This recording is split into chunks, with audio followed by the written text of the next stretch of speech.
এখন আমি রেডি হচ্ছি ইউএসজি করাতে যাবো বলে। তো অনেকটাই লেট হয়ে গেছে, প্রায় 3টে বেজে গেছে আর 3টের সময় আমাদের টাইম দিয়েছিল। যেহেতু বাড়ি থেকে অনেকটাই দূরে যেতে হয় সেই জন্য যাওয়ার পথে এই ব্রিজটা ক্রস করতে হয়।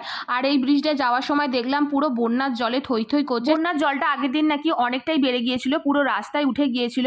নদীর সামনাসামনি যেসব মাঠ ছিল, বাড়ি ছিল, সবকিছুই মোটামুটি ডুবে গেছে। দেখতেই পাচ্ছ গাছগুলো তো অনেকটাই করে ডুবে গেছে, তবুও আগের দিনের থেকে অনেকটা জলটা কমেছে। তো রাস্তায় বন্যা টন্যা দেখতে দেখতে আমরা চলে এলাম আমাদের গন্তব্যে। আসতে ভাবলাম হয়তো অনেকটা দেরি হয়ে গেছে, কিন্তু অতটাও দেরি হয়নি। গিয়ে দেখলাম অনেকেই প্রায় 12টা থেকে এসে লাইন দিয়ে বসে আছে। তো শেষমেশ আমাদেরও হয়ে গেল প্রায় 1 থেকে 2 ঘন্টা বসে থাকার পর। তো আসার পথে আমরা ঢুকেছিলাম নতুন একটা দোকানে। তো আমাদের বাড়ির সামনে এখানে একটা নতুন দোকান হয়েছে এইচএফসি। যেহেতু অনেকদিন পরই বাইরে বেরোলাম সেই জন্যই ভাবলাম একটু নতুন দোকানটায় ঘুরে আসা যাক। তো এখানে আমরা অর্ডার দিয়েছিলাম ফ্রাইড মোমো আর পিৎজা, যেটা খেতে ভীষণই টেস্টি ছিল। এর আগেও আমি একবার পিৎজা খেয়েছিলাম, কিন্তু সেটা অতটা ভালো লাগেনি। তো এটা বেশ ভালোই লেগেছে। ভিডিওটা ভালো লাগলে চ্যানেলটিকে অবশ্যই সাবস্ক্রাইব করে দিও। দেখা হবে নেক্সট। টাটা।